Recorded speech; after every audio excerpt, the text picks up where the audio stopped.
Hello students, how are you all? So as we were discussing about the Gauss theorem, so let us take the next topic. हम लोग आज देखेंगे कि हम लोगों ने आज क्या क्या स्टडी करना है in this chapter, the topics which we have to take today. So the outlines of the topics of today's lecture are, पहली बात हम लोग सीखेंगे आज that what are the Gaussian surfaces.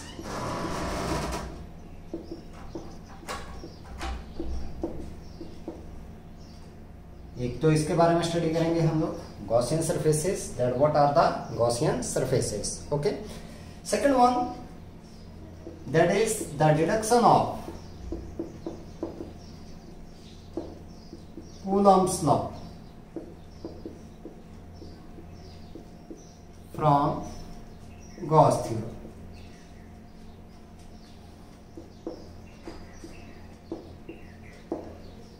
And third one, that is very important, that is applications of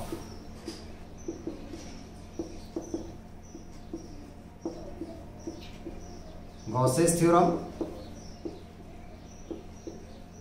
These applications are very important, and one application that is asked everywhere in the board examination.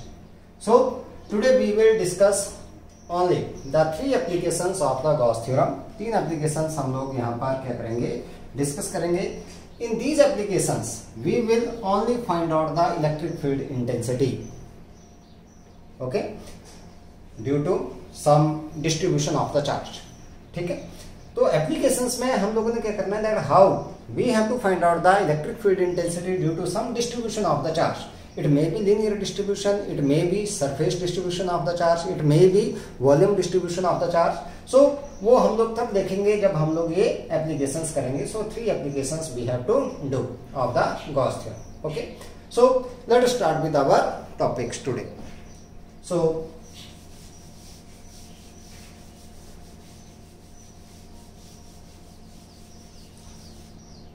first one is the Gaussian surface.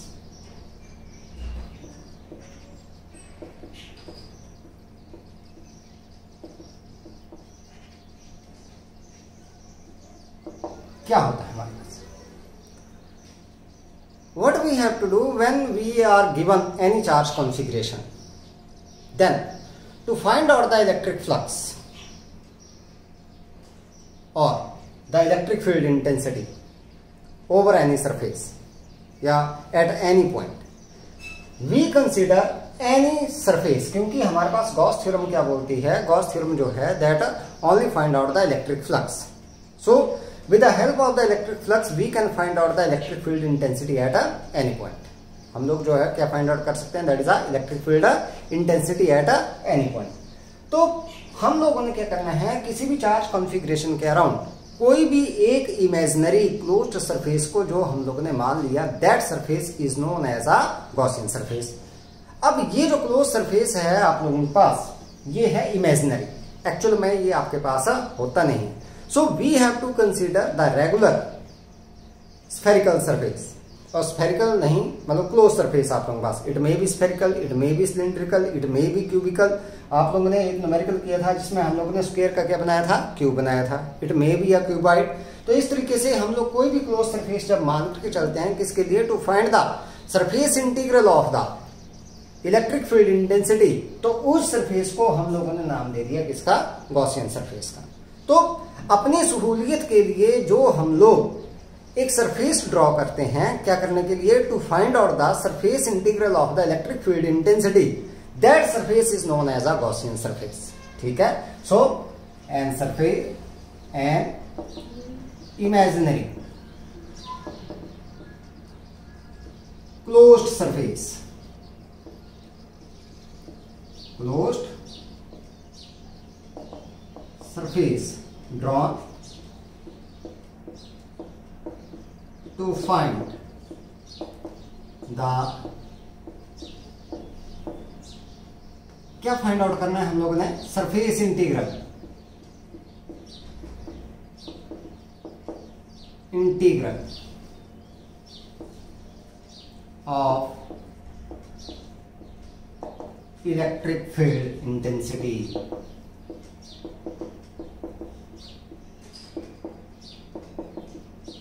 E, ठीक है, is called Gaussian surface.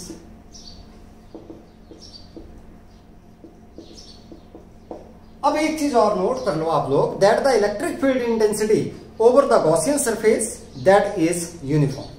कैसी आएगी आपके पास? Uniform आएगी। तो इस तरीके से हम लोगों ने ये गॉसियन सरफेस चूज करना है, that the electric field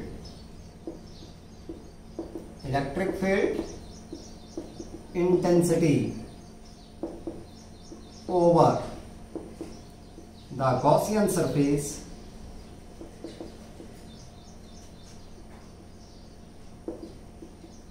is uniform। Means उसके हर पॉइंट के ऊपर जो इलेक्ट्रिक फील्ड इंटेंसिटी की वैल्यू है दैट विल बी सेम। क्या रहेगी आपके पास? सेम रहेगी आपके पास, ठीक है।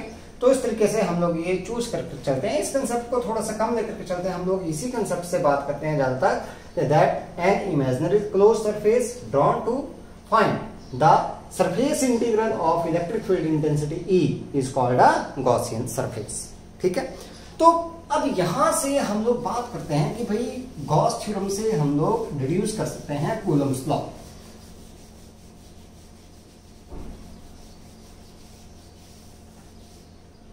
सो हमारे पास आता है deduction of Coulomb's law from Gauss theorem.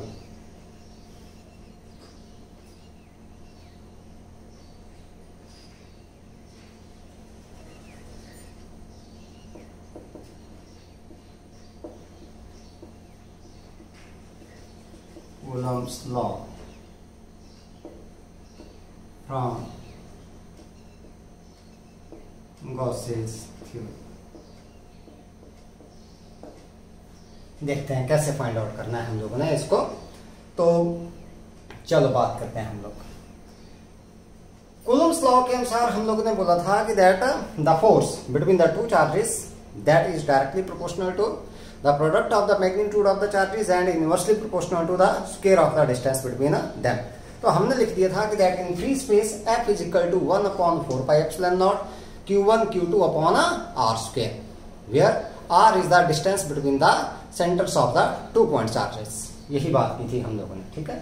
तो यहां पर हम लोग मान कर चलेंगे कि एक हम लोगों ने ले लिया आइसोलेटेड चार्ज, मैंने मान लिया +Q एट O, ये मैंने मान लिया, ठीक है। तो हमने क्या कर लिया यहां पर, consider an isolated charge +Q at O। अब क्या करना है, मैंने क्या किया कि यहां से भाई एक स्फेरिकल सरफेस इमेजिन कर लिया, क्योंकि मैंने क्या करना है, गॉस थ्योरम को अप्लाई करना है। तो गॉस थ्योरम को अप्लाई करना है तो हम लोग को ये क्लोज सरफेस होना चाहिए, क्योंकि गॉस थ्योरम किसके लिए अप्लाई की जा सकती है, क्लोज सरफेस के लिए अप्लाई की जा सकती है, जिसमें क्या बोला गया है कि that the total electric flux through a close surface is 1/ε0 times the charge enclosed by the surface। यही है हमारे पास। तो मैंने क्या किया, बाय सिमेट्री मैंने एक ले लिया यहां पर स्फेरिकल सरफेस S, ये चारों सरफेस ये इमेजिन किया है मैंने, ये this one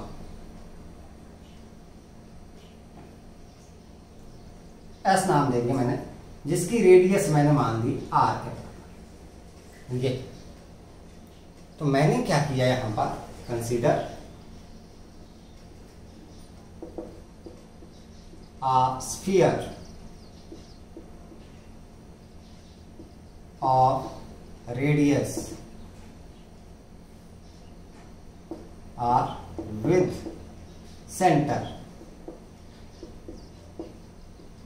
O is imagined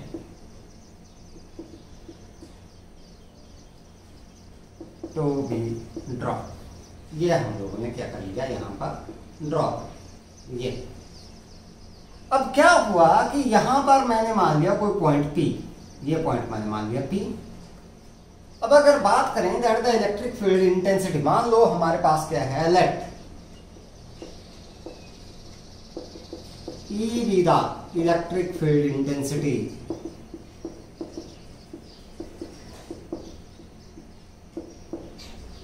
at point P on the sphere।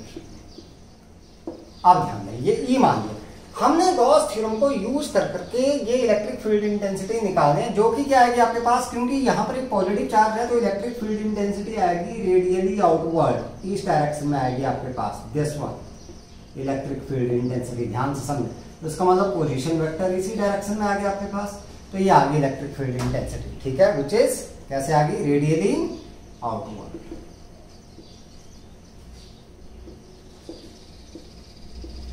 This is radially outward. अब देखो हमने क्या किया, यहां पर एक स्मॉल स्फेरिकल सरफेस मान लीजिए, एरिया एलिमेंट ds, दिस, तो एरिया वेक्टर आपके पास कौन सी डायरेक्शन में, अलोंग द नॉर्मल ही आएगा, तो ये नॉर्मल मैंने ड्रॉ कर ली इस डायरेक्शन में, ये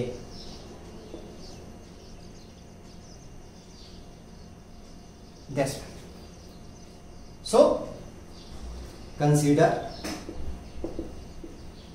a small area element ds। एक स्मॉल एरिया एलिमेंट हम लोगों ने क्या कर लिया, ये ds हम लोगों ने ले लिया around p, this point p। अब अगर देखें अकॉर्डिंग टू गॉस थ्योरम, सीधा लगानी है बेटा हम लोगों ने अब Gauss theorem, according to Gauss theorem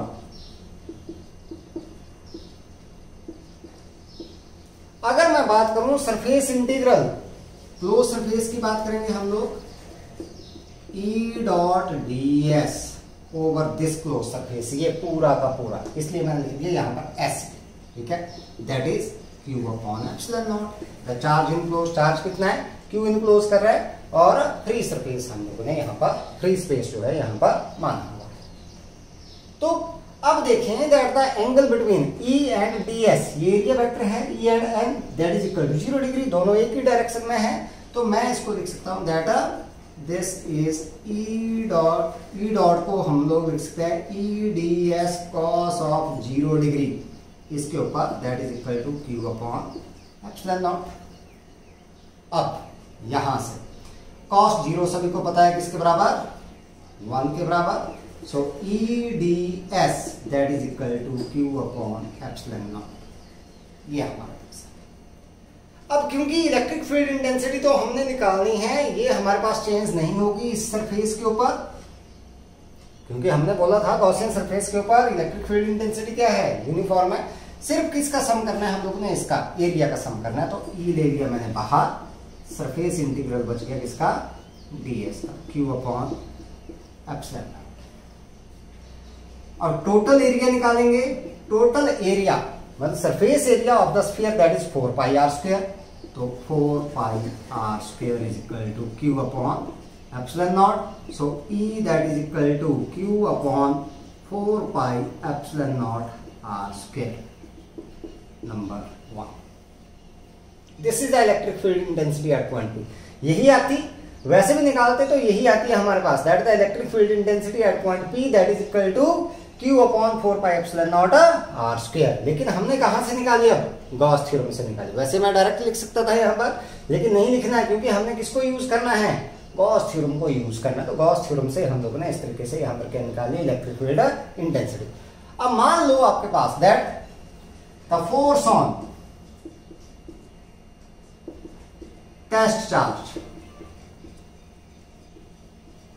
Q naught placed at P, P के ऊपर हम लोगों ने को चार्ज रख दिया, कौन सा, Q नॉट, ये रख देंगे तो इसके ऊपर फोर्स क्या लगेगा, हमें पता है that force F that is equal to Q naught into E। अब Q नॉट रखेंगे यहां पर तो क्या जाएगा, that F that is equal to, simply Q naught से मल्टीप्लाई हुआ, बाकी E की वैल्यू वैसी की वैसी रही, तो that is equal to Q into Q naught upon 4 pi epsilon naught r square, which is Coulomb's law. देखो यही आ गया, F is equal to Q1 Q2 upon 4 pi epsilon naught r square. Q1 की जगह क्या है Q, Q2 की जगह Q नॉट, और 4 pi epsilon not R square which is this is Coulomb's law. बस तो इस तरीके से बहुत ही इजी तरीके से हम लोग क्या कर सकते हैं, we can apply the Gauss theorem to find out the electric field intensity at any point. अब ध्यान दें, हम लोगों ने जब भी किसी भी थ्योरम को यूज करना है तो उस दौरान हम लोगों ने क्या करते हैं, कोई वैल्यू निकालते हैं उससे, उस थ्योरम से इजीली हम लोग किसी क्वांटिटी को फाइंड आउट करते हैं। तो यहां पर गॉस थ्योरम को अप्लाई कर करके हम लोगों ने इलेक्ट्रिक फील्ड इंटेंसिटी निकालनी है। जब हमने गॉस थ्योरम को प्रूव किया था, then we have used the value of the electric field intensity at a point. अब ध्यान रखें बेटा, इलेक्ट्रिक फील्ड इंटेंसिटी की वैल्यू हम लोगों ने सिर्फ और सिर्फ तभी डायरेक्टली पुट करनी है जब गॉस थ्योरम को हम लोगों ने प्रूव करना है। अदरवाइज जब हम लोगों ने गॉस थ्योरम की एप्लीकेशंस करनी है, then with the help of the Gauss theorem we have to find out the electric field intensity due to any distribution of the charge। किसी भी डिस्ट्रीब्यूशन ऑफ चार्ज की वजह से क्या करना है, हम लोगों ने इलेक्ट्रिक फील्ड इंटेंसिटी की वैल्यू निकालनी है by using the Gauss theorem. तो चलते हैं उसी के ऊपर चलते हैं, देखते हैं अब क्या है। बहुत ही इंटरेस्टिंग कंसेप्ट है ये, तो उसको लेकर के चलते हैं हम लोग बेटा।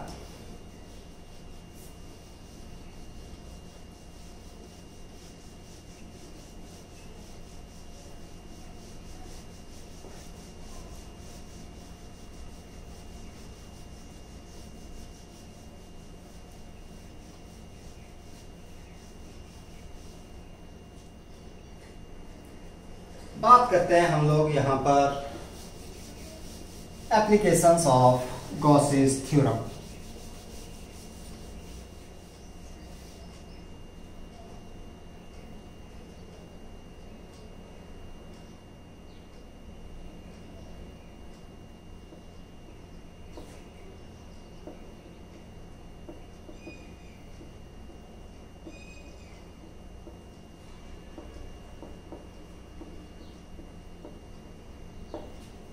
बहुत ही इंपॉर्टेंट है ये कंसेप्ट, वेरी इंपॉर्टेंट। जितने भी एप्लीकेशंस हम लोग करेंगे वो सारी की सारी बहुत ज्यादा इंपॉर्टेंट हैं। कौन सी एग्जाम में पूछ ली जाए, कौन सी नहीं पूछे, ये कोई नहीं कह सकता है। इसका मतलब सारी एप्लीकेशंस आपके पास हम लोगों ने करनी है बहुत अच्छे तरीके से। तो पहली बात करते हैं हम लोग, electric field due to an infinitely long straight uniformly charged wire. ठीक है, तो इसी में चलेंगे हम लोग। इलेक्ट्रिक फील्ड पहली application, electric field intensity due to infinitely long, due to an infinitely long straight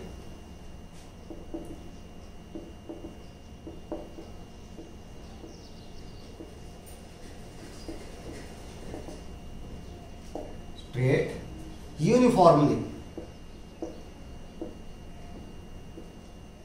charged wire। ये है हमारा मतलब लीनियर चार्ज है हमारे पास, लीनियर चार्ज, और वो भी कैसा है, स्ट्रेट।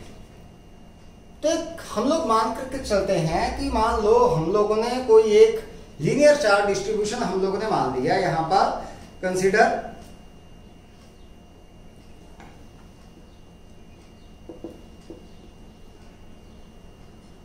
infinitely long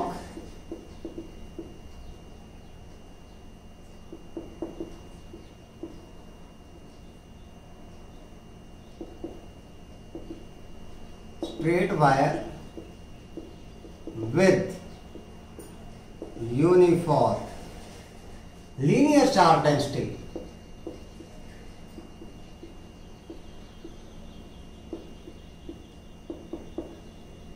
lambda. ये मान लिया हम लोगों ने, यही मान ली थी बेटा हम लोगों ने, लीनियर चार्ज डेंसिटी यही मान ली। अब ये मैंने मान लिया कि भाई आपके पास इस तरीके से है, ये वायर है कोई और ऐसे आ रही है। पहले थोड़ा सा एक कंसेप्ट हम लोग यहाँ से सीखेंगे, फिर गॉस थ्योरम लगाएंगे हम लोग। इस तरीके से जा रही है, और इस तरीके से ये है इनफाइनाइट।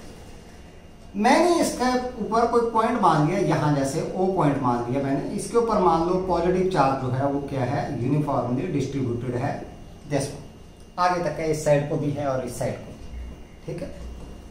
मैंने क्या किया, यहां से बराबर डिस्टेंसेस के ऊपर दो एलिमेंट्स ले लिए, एक इस साइड को ले लिया एलिमेंट P1 ले लिया मैंने, और इस साइड को मैंने एक एलिमेंट ले लिया P2।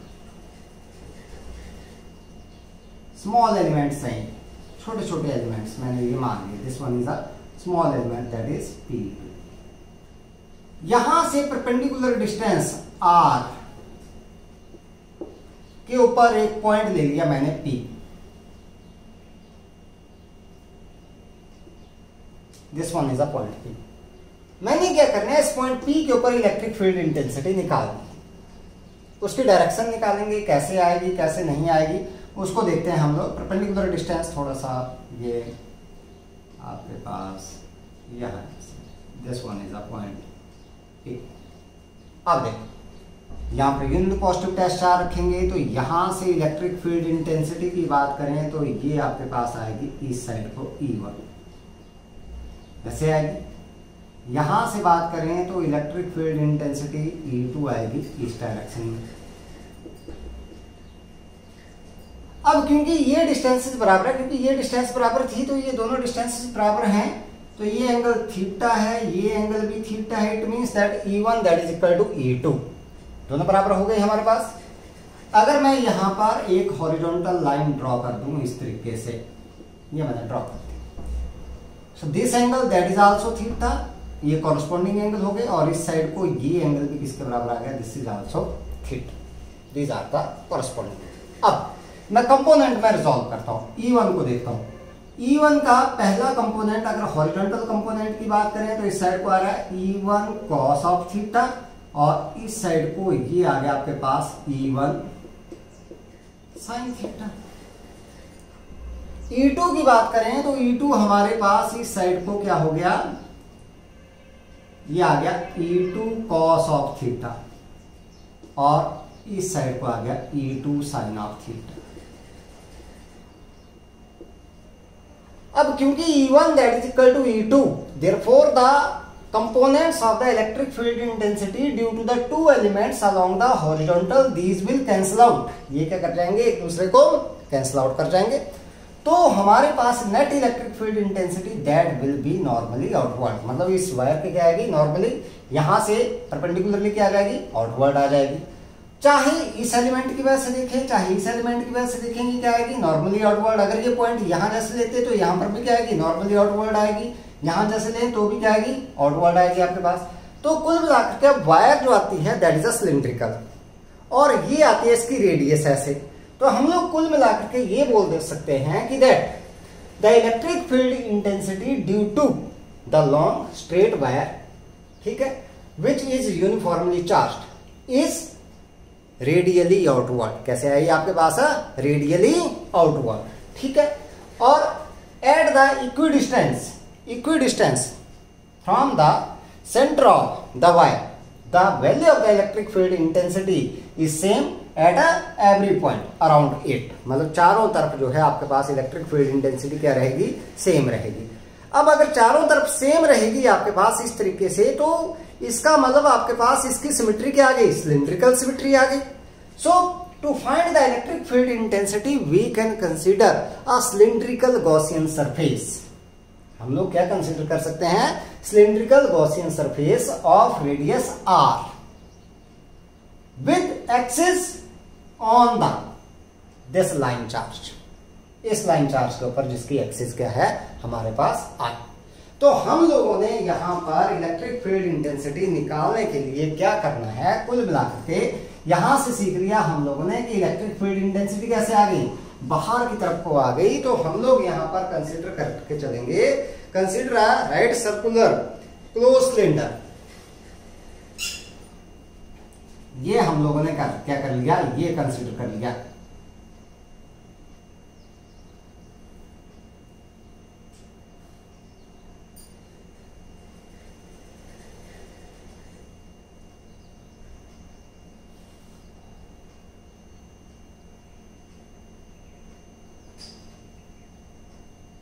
Right circular close cylinder. जहां पर आपके पास जो वायर है वो ये चली है किसके अलोंग इट्स एक्सिस, ये आ रही।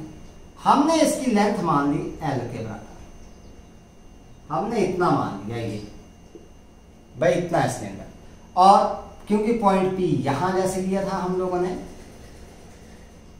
ये पॉइंट P था हमारे पास और ये डिस्टेंस थी R के बराबर, तो इसके अराउंड एक सरफेस मैंने ये मान लिया क्लोज। इलेक्ट्रिक फील्ड इंटेंसिटी आएगी आपके पास आउटवर्ड, क्योंकि ये हम लोगों ने माना है कैसे, पॉजिटिवली चार्ज। तो इलेक्ट्रिक फील्ड इंटेंसिटी आ गई बाहर की तरफ को, दिस इज पॉइंट P, और यहां पर ये मान लिया मैंने unit vector, this is surface ds। ये दो सरफेसेस मैंने मान लिया, दिस इज 1, दिस इज 2। यहां पर अगर मैं नॉर्मल ड्रॉ करूं, पहली बात ये रेडियस r के बराबर है बेटा, नॉर्मल ड्रॉ करूं तो यहां पर नॉर्मल आएगी आउटवर्ड इन दिस डायरेक्शन और यहां पर नॉर्मल आएगी इस डायरेक्शन, ठीक है। बाकी जगह पर अगर नॉर्मल ड्रॉ करें हम लोग, यहां पर भी आपके पास ऐसे आ रही है, यहां पर भी कैसे आ रही है, नॉर्मल इस तरीके से आएगी। इस साइड को ड्रॉ करूं तो भी हमारे पास ऐसे ही आएगी नॉर्मल इसी डायरेक्शन, ठीक है। तो इलेक्ट्रिक फील्ड इंटेंसिटी क्या हो गई आपके पास, यूनिफॉर्म। तो हमने क्या कंसीडर कर लिया यहां पर, consider a cylindrical closed cylindrical surface, ठीक है, of radius r with its axis on the line charge. कहां पर मान लिया हम लोगों ने इसकी axis, on the line charge, of length L, जिसकी लेंथ किसके बराबर है, L के बराबर। अब बात करते हैं कि दैट अगर हम लोग बात करें फॉर द सरफेसेस, जो कौन से हैं, side surfaces 1 and 2, side faces 1 and 2, ये हमारे पास 1 and 2।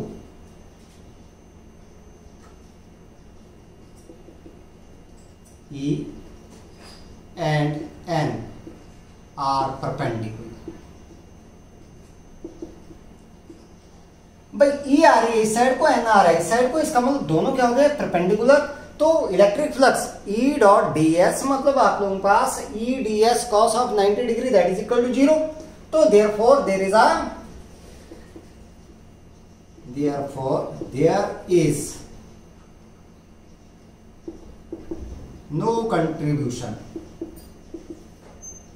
in the flux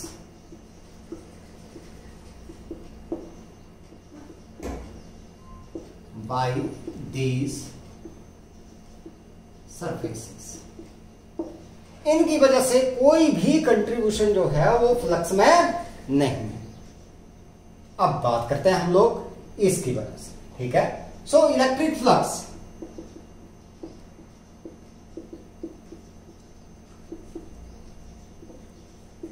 through the curved surface, यहां से देखते हैं कर्व्ड सरफेस से, इसके देखो हमारे पास क्या आएगा, E डॉट ds, यही आता है electric flux, that is equal to E ds cos of 0 degree, that is E ds। तो मैं इसको ऐसे लिख दूं, किसके बराबर, E मैं बाहर ले लेता हूं बेटा, ठीक है, E और यहां पर आ गया ds। So this is equal to, ये जो इलेक्ट्रिक फ्लक्स है E into curved surface area. Curved surface area किसके बराबर होता है, सिलेंडर का, that is 2 pi r h। अब h की जगह यहां पर है L के बराबर, ठीक है। तो ये क्या आ गया आपके पास, that is 2 pi r l। अब टोटल फ्लक्स, क्योंकि इन सरफेसेस के थ्रू तो क्या हो गया, 0 हो गया। So total flux through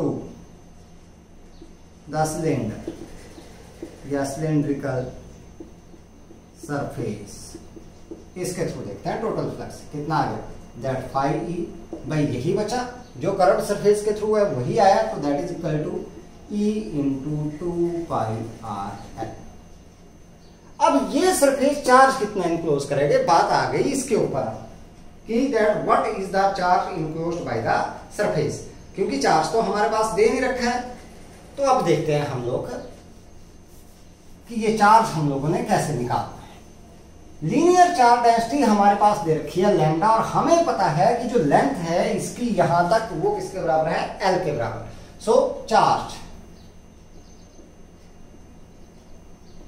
enclosed by the surface,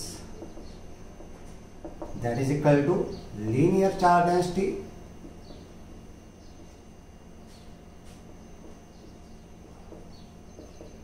into length। यही आता है हमारे पास length. So this charge Q that is equal to lambda into L। अब देखो, अब अप्लाई करेंगे Gauss theorem. So according to Gauss theorem,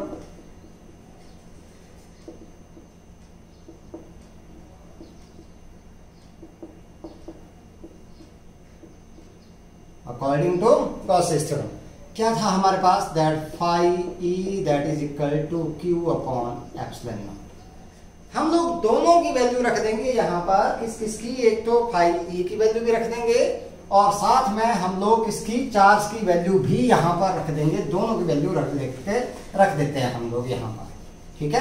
अब देखते हैं फिर क्या होता है हमारे पास। सो हमारे पास फाई ई कितना है, ई इंटू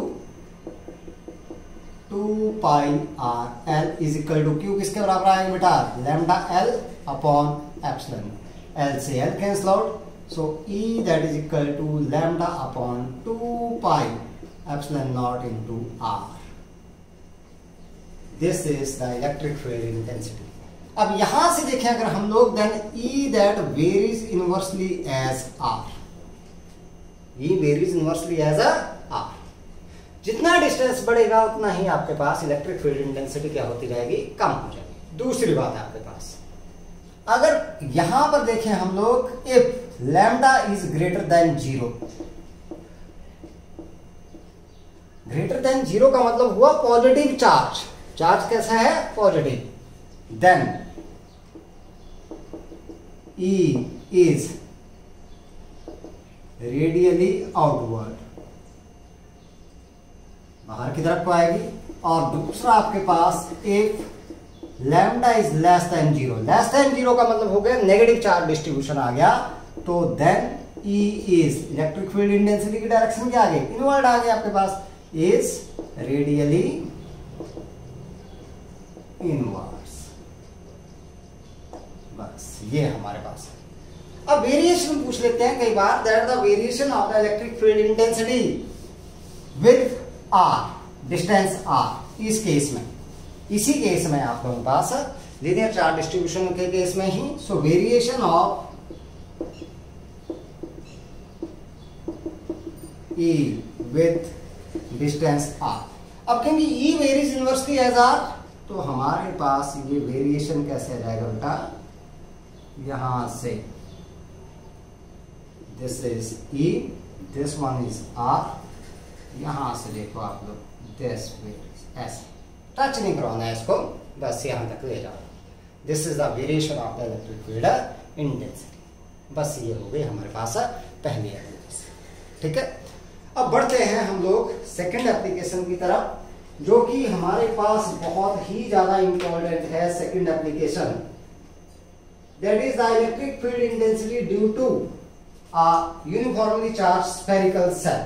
स्फेरिकल सेल की वजह से हम लोगों ने इलेक्ट्रिक फील्ड इंटेंसिटी जो है वो यहाँ पर निकालनी है, उसको देखते हैं हम लोग, ठीक है। सो पहले देखेंगे कि सेल होती क्या है एक्चुअल में, और उसके बाद हम लोग इलेक्ट्रिक फील्ड इंटेंसिटी की बात करेंगे, क्योंकि पहले पता होना चाहिए कि ये है क्या एक्चुअल में हमारे पास। सो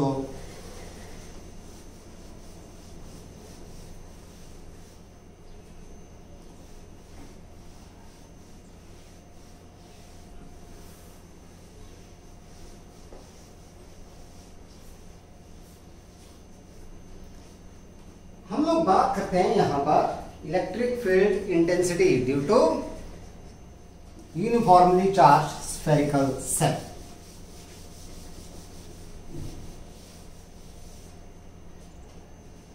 इंपॉर्टेंट एप्लीकेशन है, ये भी सारी इंपॉर्टेंट है लेकिन ये थोड़ी सी ज्यादा आ जाती है इंपॉर्टेंस में। जो अगर बात करें हम लोग, सो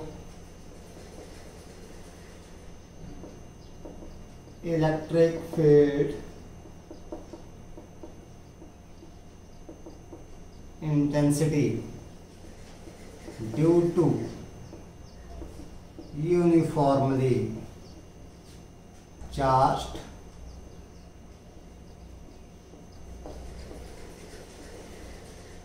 स्फेरिकल शेल, SHELL बेटा, ठीक है, दिस वन। सेल जो है वो नॉन कंडक्टिंग है हमारे पास, कंडक्टिंग नहीं आती है। वैसे कंडक्टिंग भी आ जाए तो भी इस केस में कोई फर्क नहीं पड़ना है हमारे पास, वो हम लोग अगले चैप्टर में डिस्कस करेंगे। हम लोग कंडक्टर्स का केस लेकर के चलेंगे। जब शेल हमारे पास होता क्या है, स्फेरिकल की बात करते हैं हम। Spherical shell is a hollow sphere with negligible thickness of its surface। बच्चों की बॉल देखी है आप लोगों ने, छोटे छोटे बच्चे जो खेलते हैं, उसमें जो प्लास्टिक की एक बॉल आती है उसको हम लोग शेल जो है वो कंसीडर कर सकते हैं। अगर उसकी जो बाहर का जो सरफेस है ना, जो रबर की जो सरफेस आता है, अंदर से क्या हो गई, खोखली हो गई, वो मतलब क्या आ गई, वो हॉलो आ गई आपके पास अंदर से, ठीक है। उसका जो सरफेस की जो थिकनेस है वो अगर आपके पास क्या है, बहुत ही निग्लिजिबल है, तो that can be considered as a shell. तो उसी की बात की जा रही है यहाँ पर कि उसके सरफेस के ऊपर चार्ज जो है वो यूनिफॉर्मली क्या किया गया है, डिस्ट्रीब्यूटेड किया गया, ठीक है। उसकी वजह से इलेक्ट्रिक फील्ड इंटेंसिटी हम लोगों ने निकालनी है किसी पॉइंट के ऊपर।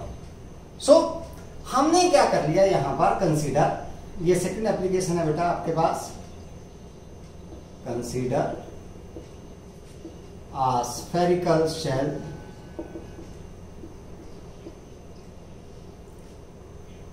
of radius r with center O। ये हम लोगों ने मान, ठीक है। कोई स्फेरिकल शेल मान लिए हम लोगों ने जिसकी रेडियस किसके बराबर है, r है, विद सेंटर क्या आ गया हमारे पास, O आ गया हमारे पास। ये मैंने मान ली, ये इस तरीके से।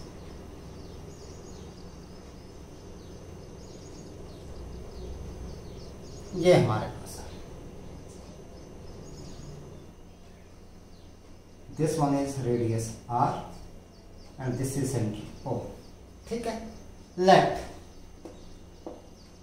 a charge plus q is distributed uniformly on the surface of cell।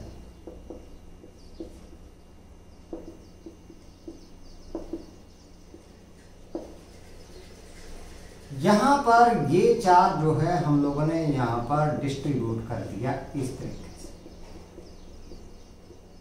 ये कैपिटल R मानी थी रेडियस हम लोगों ने, तो इसको मैं थोड़ा सा ऐसे कर देता हूँ, इस साइड को ले लेता हूँ, कैपिटल R। बाकी बात, this one is the capital R radius. ये थोड़ा सा हो गया आपके पास, this is the positive charge that is a distributed. ये हम लोगों ने डिस्ट्रीब्यूट कर दिया, ठीक है। अब क्या करेंगे हम लोग, क्योंकि इलेक्ट्रिक फील्ड इंटेंसिटी इसकी वजह से निकालनी है, गॉस थ्योरम को अप्लाई करना है, तो कोई गॉसियन सरफेस चाहिए हम लोगों को। अब ये स्फीयर है तो सरफेस भी कैसे मान लेंगे, स्फेरिकल ही मान लेंगे हम लोग। तो हमने क्या कर लिया यहां पर, consider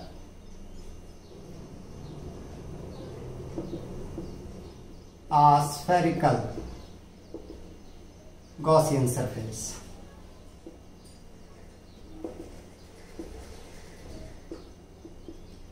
of radius r with center O।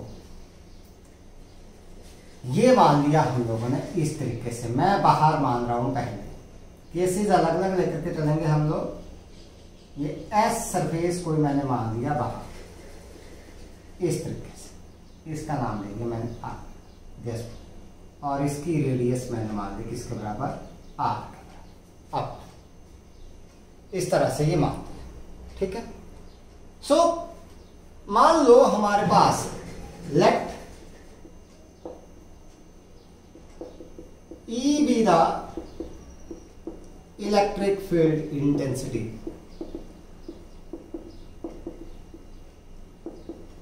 at point P due to the shell such that this OP is equal to R। इसका मतलब हम लोगों ने यहां पर पॉइंट मान लिया P, this is point P, और यहां पर इलेक्ट्रिक फील्ड इंटेंसिटी हम लोगों ने कितनी मान ली, E के बराबर मान ली, ठीक है। तो ये इलेक्ट्रिक फील्ड इंटेंसिटी क्योंकि पॉजिटिव चार्ज है तो आपके पास कैसे आएगी, ये हमारे पास आ गई बाहर और यूनिट वेक्टर भी आ गया बाहर, ऐसे है इलेक्ट्रिक फील्ड इंटेंसिटी। अब हमने क्या किया, क्योंकि गॉस थ्योरम अप्लाई करनी है तो एक सरफेस मानना पड़ेगा हम लोगों को, तो ये मैंने ds एक सरफेस मान लिया, एरिया एलिमेंट मान लिया यहां। इसके ऊपर यूनिट वेक्टर की बात करूं तो आपके पास कैसे जाएगा, लॉन्ग का रेडियस ही जाएगा ये। So consider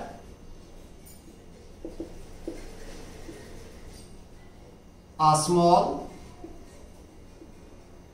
area element ds on the surface this s, ये जो हम लोगों ने माना हुआ है इसके। अब ये जो हम लोगों ने बात की सारी की सारी इलेक्ट्रिक फील्ड इंटेंसिटी हम लोगों ने E मान ली, जो निकालनी है विच इज क्या है, रेडियली आउटवर्ड आएगी हमारे पास, वो निकालनी है। अब पॉइंट P कहीं पर भी हो सकता है क्योंकि P पॉइंट के ऊपर निकालनी है। So this point P that may be outside, it may be on the surface of the shell, it may be inside. तो केसेस अब लेकर के चलने हैं, ये तो आप लोगों को समझा दिया कि हमारे पास एक्चुअल में लेना क्या क्या है हम लोगों ने।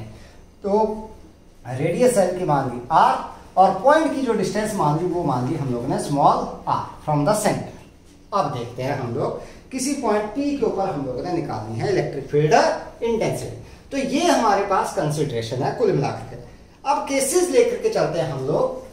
पहली बात हमारे पास ये जो सिर्फ गॉस थ्योरम अप्लाई करने के लिए हम लोगों ने क्या क्या काम किया वो बात की है हम लोगों ने, ठीक है। अब देखते हैं हम लोग केसेस हम लोगों ने लेकर के चल रहे हैं बेटा। यहां से पहली बात आपके पास field outside the shell. Outside the shell का मतलब आपके पास r is greater than r, ये जो डिस्टेंस है r that is greater than the radius of the shell, इससे ज्यादा है हमारे पास।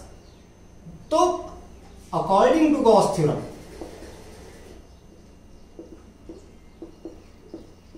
जल्दी जल्दी काम करेंगे। अब गॉसेस थ्योरम मैं डायरेक्ट भी थोड़ा सा काम करूंगा क्योंकि हमें पता है यहां पर E dot ds that is equal to Q upon epsilon. Total charge distributed Q माना है हम लोगों ने, तो ये सरफेस पूरा का पूरा चार्ज आपके पास Q इनक्लोज कर रहा है, चाहे कहीं पर भी हो, लेकिन सरफेस के अंदर कितना चार्ज आ रहा है, Q आ रहा है आपके पास, तो Q लिख दिया मैंने, और फ्री सरफेस हम लोगों ने माना हुआ है, ये आपके पास आ गया। अब यहां से देखें तो E ds cos of 0 degree that is equal to Q upon epsilon naught, ये क्लोज सरफेस हम लोग लिखते हैं यहाँ पर। तो यहाँ पर देख लें अगर हम लोग E तो बाहर आ जाएगा, ds ये हमारे पास रह गया that is equal to Q upon epsilon naught बच गया हमारे पास। सो E इंटू इसका सरफेस इंटीग्रल देखें हम लोग, मतलब टोटल सम देख के देखें ओवर द क्लोज सरफेस, तो इसका total area that is equal to 4 pi r square that is equal to Q upon epsilon naught. It means E is equal to Q upon 4 pi epsilon naught r square। अरे देखें ये है क्या हमारे पास, this is electric field intensity at a point outside the shell. Shell की वजह से जबकि चार्ज यहां पर है, लेकिन अगर चार्ज मान लो यहां पर होता इसके ऊपर, इस पॉइंट के ऊपर, यहां पर O के ऊपर, और मैं P के ऊपर इलेक्ट्रिक फील्ड इंटेंसिटी निकालता तो भी तो यही आती भाई, यही आती। Q यहां पर और P पॉइंट यहां पर, डिस्टेंस आपके पास पॉइंट की आगे कितनी आर आ गई, तो E that is equal to Q upon 4 pi epsilon not R square.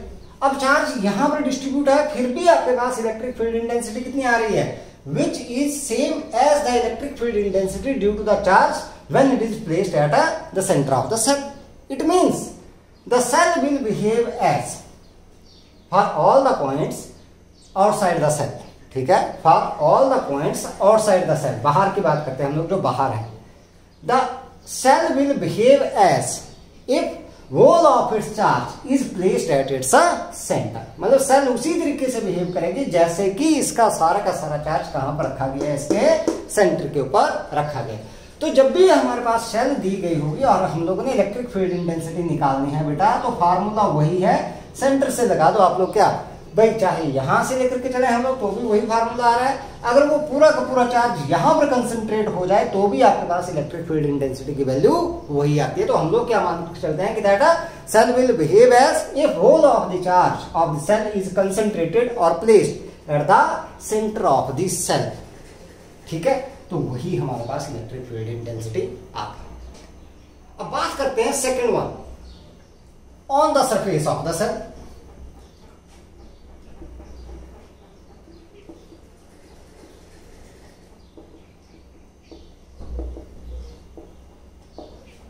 क्या हो गया, R is equal to R. यहां पर क्या हो जाएगा, रेडियस वही आपके पास स्फेरिकल सरफेस की या जो डिस्टेंस है पॉइंट की R के बराबर आ जाएगी।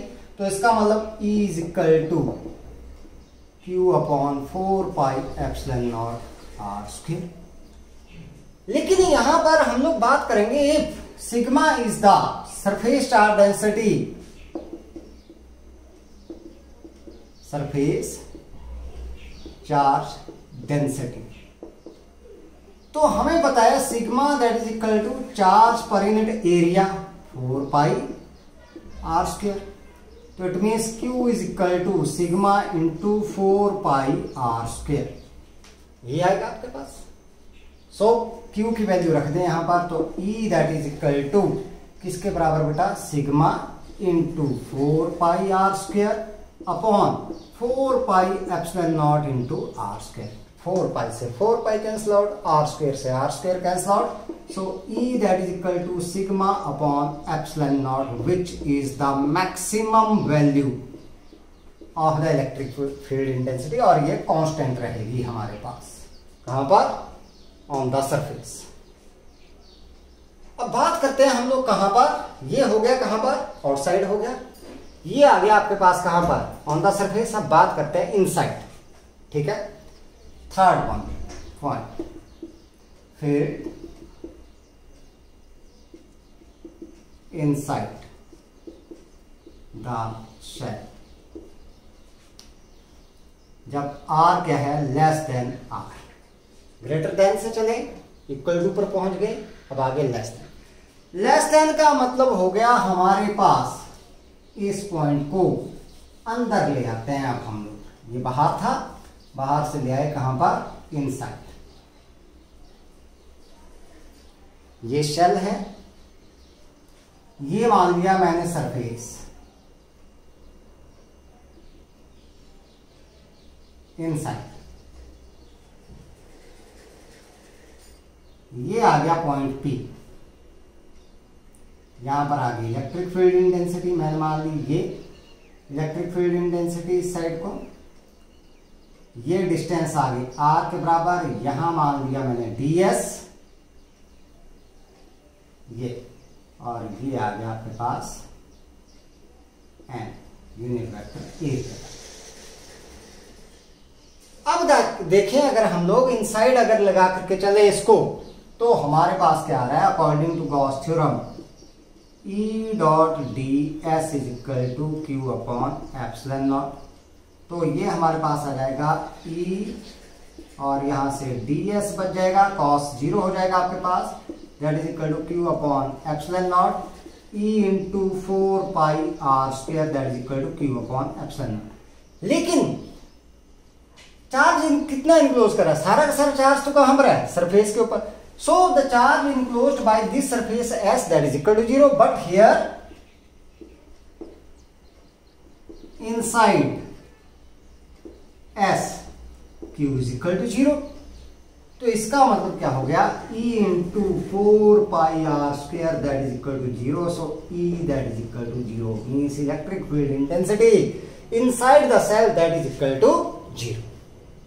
ठीक है बेटा, तो ये 3 पॉइंट थे। अभी वेरिएशन करेंगे हम लोग। पहली बात आपके पास आउटसाइड क्या आ गई, Q/4πε0r²। तो हम लोग मान के चलते हैं कि that shell will behave as a ball of the charge that is concentrated at its centre. Second one आपके पास ऑन द सरफेस आ गई, E is equal to the sigma upon epsilon naught which is maximum. और third one inside the shell the electric field intensity that is equal to 0 because no charge is enclosed by the surface और by the shell. That's why the electric field intensity inside the shell that is equal to 0। अब बात करते हैं हम लोग इसकी variation की। ठीक है, variation of electric field intensity. इसी के लिए देखते हैं हम लोग सेल के लिए ही with distance r from the centre. ये पूछ ली जाती है कई बार, वेरिएशन भी साथ में पूछी जाती है। तो ये ग्राफ आपके पास 1 मार्क में पूछ लिया जाता है sometimes this one. So variation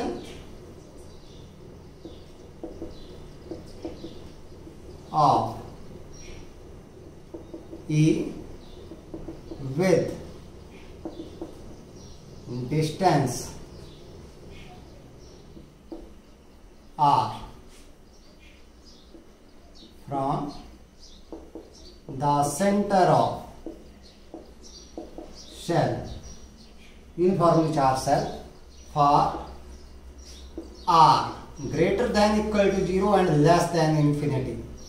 मतलब r 0 के बराबर हो या उससे बड़ा हो लेकिन इन्फिनिटी से क्या हो, कम। देखते हैं हम लोग।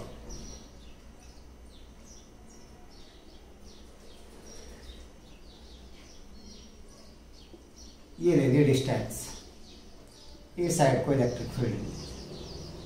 जब तक r हमारे पास क्या है, less than the radius, radius से छोटा है यहां तक हमारे, तब तक इलेक्ट्रिक फील्ड इंटेंसिटी इनसाइड तो क्या हो गई, 0 हो गई। तो 0 मतलब यहां पर आ गई हमारे पास, this is for r less than r। लेकिन जैसे ये r के बराबर हो गया तो हमारे पास क्या आ गया, r is equal to r, तो E हो गया मैक्सिमम, यही आ गया। और उसके बाद when r is greater than r then it varies inversely with r। ऐसे किया तो E varies inversely as square of r, inversely as square of r। इस तरीके से आपके पास ये वेट कर जाएगा। कर्व बना देना आप, ठीक है, टच नहीं करना। So this is the variation of the electric field intensity for the shell with the distance from the centre. मतलब r that is equal to और greater than 0 but less than infinity. ठीक है, so next one similar application है आपके पास, उसकी बात कर लेते हैं। नॉन कंडक्टिंग सॉलिड स्फीयर की बात करेंगे।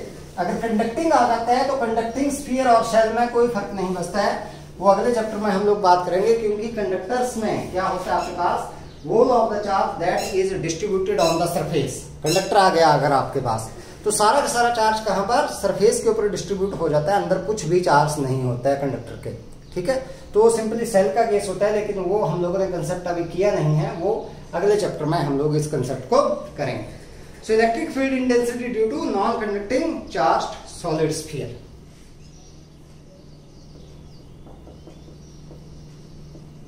Electric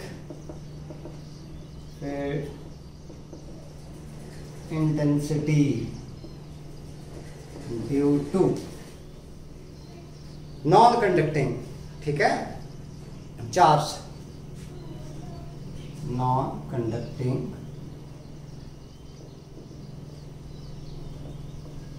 charge solid sphere.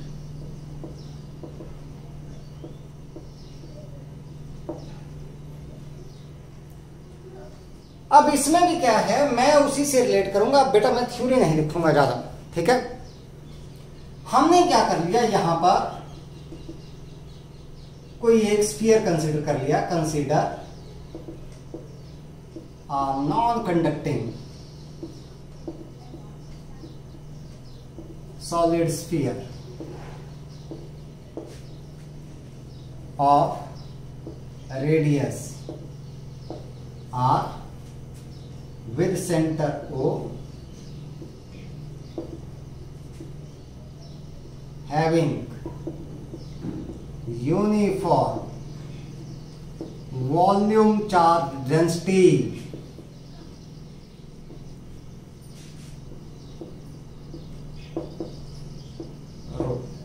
क्योंकि हमारे पास इस केस में क्या होगा, चार्ज डिस्ट्रीब्यूटेड यूनिफॉर्मली, सॉलिड है तो हर पॉइंट के ऊपर होगा। अब क्योंकि नॉन कंडक्टिंग है तो चार्ज जहां पर है वहीं पर रहेगा, तो हम लोग मान के चलते हैं कि that the distribution of the charge that is uniform. Uniform distribution हम लोगों ने चार्ज का माना हुआ है। अब देखते हैं हम लोग कि यहां पर मान लो हमारे पास let plus Q be the charge, total charge जो है आपके पास distributed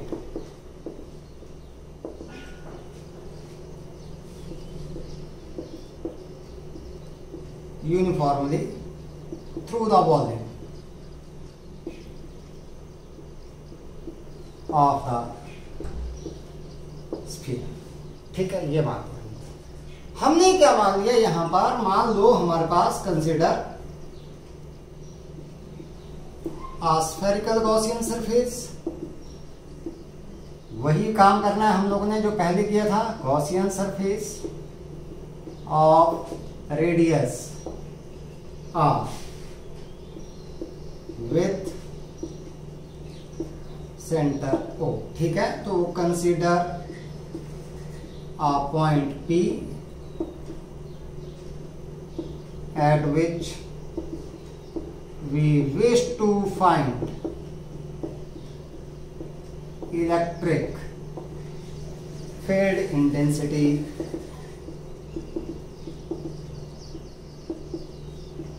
E such that this OP that is equal to R। तो हमने क्या कर लिया यहां पर, consider the area element ds of the Gaussian surface. ये गॉसियन सरफेस है, इसको S मान लिया करना आप लोगों ने, ऑफ द सरफेस S। हम लोग इसमें चलेंगे बेटा उल्टा, थोड़ा सा उल्टा चलेंगे। ये सारी कंसीडरेशन हम लोगों ने मान ली। टोटल चार्ज माना है हम लोगों ने Q के बराबर, ये Q माना हुआ है हम लोगों ने टोटल चार्ज। तो अब क्योंकि यूनिफॉर्मली चार्ज डिस्ट्रीब्यूटेड है, हम लोग चलेंगे यहां पर उल्टा, हम लोग चलेंगे फ्रॉम इनसाइड द स्फीयर। क्योंकि अब स्फीयर के अंदर भी चार्ज डिस्ट्रीब्यूटेड है। सेल में तो क्या था, सिंपली जो चार्ज था वो सारा का सारा किसके ऊपर था, सरफेस के ऊपर था। तो इनसाइड इलेक्ट्रिक फील्ड इंटेंसिटी क्या आ गई थी, 0 आ गई थी हमारे पास। लेकिन यहां पर देखते हैं क्योंकि अंदर चार्ज 0 नहीं है, तो क्या आती है इलेक्ट्रिक फील्ड इंटेंसिटी की वैल्यू आपके पास। पहला पॉइंट यहां पर, that field inside the solid sphere means R is less than R। यहां से ये मैंने मान लिया सॉलिड स्फीयर।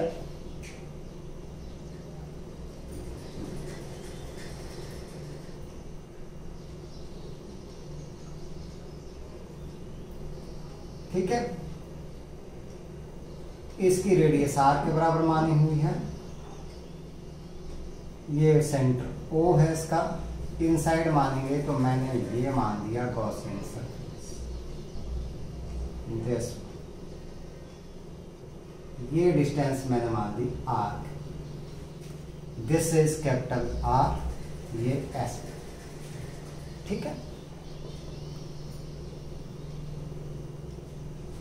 अब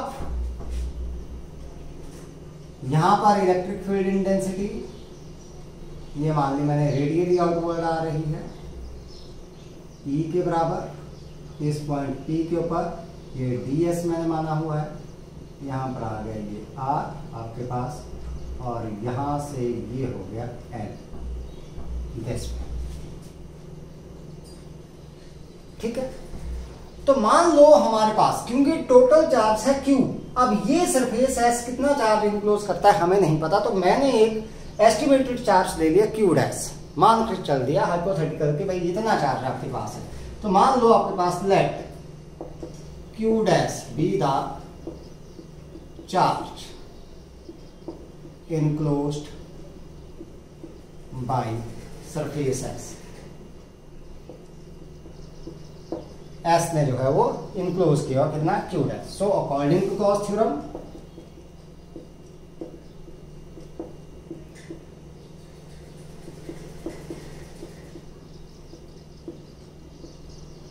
E dot ds is equal to Q dash upon epsilon. Nought नहीं लगाया मैंने क्योंकि मीडियम है, अभी यहां पर खाली नहीं है, सॉलिड है तो क्या लगा दिया एप्सिलॉन। ठीक है, तो यहां पर देखिए अगर हम लोग तो ये E और BS एक डायरेक्शन में है तो E ds बच जाएगा cos 0 हो गया हमारे पास, that is equal to Q dash upon epsilon. So E into this one is ds Q dash upon epsilon, so E into 4 pi r square surface area Q dash upon epsilon. So E that is equal to Q dash upon 4 pi epsilon r square. Volume charge density हम लोगों ने मानी है क्योंकि इस charge का पता नहीं है कितना है, तो हमने वॉल्यूम चार्ज डेंसिटी की फॉर्म में इसको निकालना है। So therefore we know that volume charge density that is equal to charge per unit volume. Volume कितना आएगा 4/3 पाई r क्यूब। भाई अगर यूनिफॉर्मली है तो इस वॉल्यूम के लिए भी इतना आएगा, तो 4/3 पाई r क्यूब के बराबर आ गया। So Q dash that is equal to 4/3 pi r cube into rho के बराबर। देयरफॉर फ्रॉम वन यहां से देखें तो E इज इक्वल टू किसके बराबर हो गया बेटा, Q डैश की वजह रख दो 4/3 pi r cube rho upon यहां से क्या हो गया आपके पास 4 पाई एप्सिलॉन r स्क्वायर। अब 4 पाई से 4 पाई कैंसिल आउट, ये 1/3 तो नीचे आ जाएगा, r स्क्वायर से एक r चला गया तो हमारे पास बच गया E is equal to rho r upon 3 epsilon. This one is the electric field intensity. So E varies directly as r। कब? when r is less than r। अब बात करते हैं एट सेंटर। सेंटर के ऊपर देखें तो r इज इक्वल टू 0 क्योंकि E is equal to rho r upon 3 epsilon, r के साथ वेरी कर रहा है।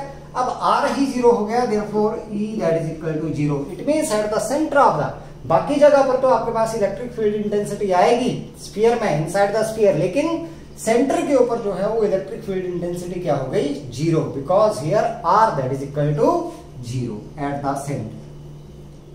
ठीक है, ऑन द सरफेस दूसरा आपके पास on the surface r is equal to r, so E is equal to rho r upon 3 epsilon which is maximum, ये आगे मैक्सिमम।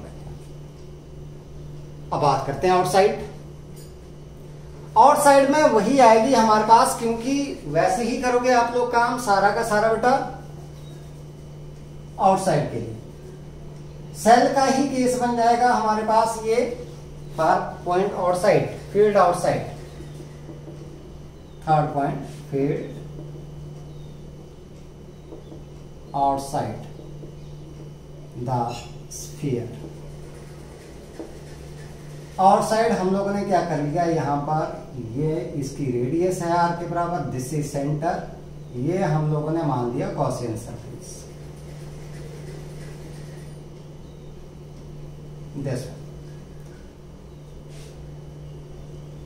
ये रेडियस आ गई, यहां पर आ गई electric field intensity.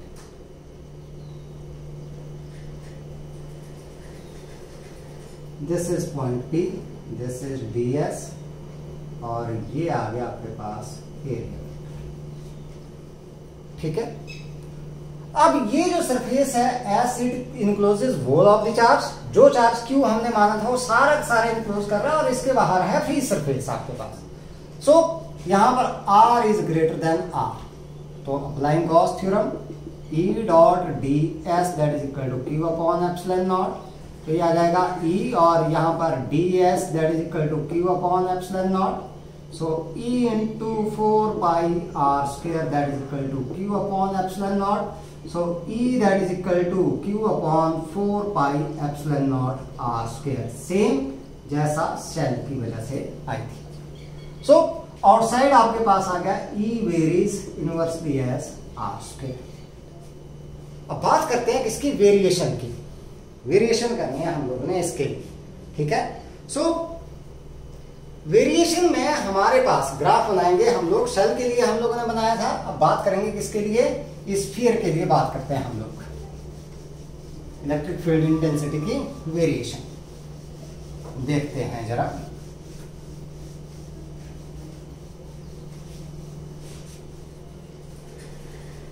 So variation of E with R, radius आपके पास for R greater than equal to 0 less than infinity.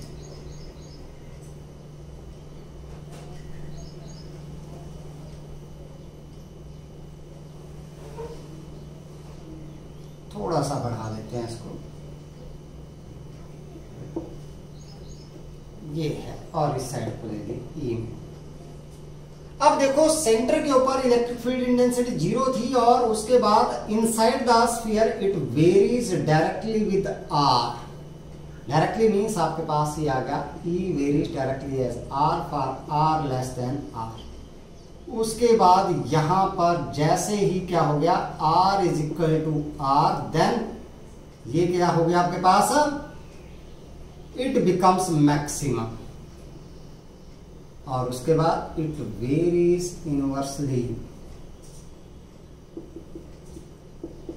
As a R square और R greater than R, it varies inversely as a R square. तो ये जो हम लोगों ने application सीखी हैं दोनों मिलती जुलती हैं हमारे पास। तो 2 एप्लीकेशंस हमारे पास बेटा और बच गई। तो आज तक तो हम लोगों ने इतना ही करना है, ठीक है। कल हम लोग जो 2 एप्लीकेशंस हैं वो नेक्स्ट लेक्चर में हम लोग इनको करेंगे। अभी के लिए आप लोगों के पास इतना ही है, अच्छे से पढ़ाई करनी है, ठीक है। फॉर एनी डाउट बताइए आप लोगों को, जूम क्लासेस आर देयर, तो आप लोगों ने जूम क्लास में जो है वो डाउट पूछना है। Thank you and have a nice time.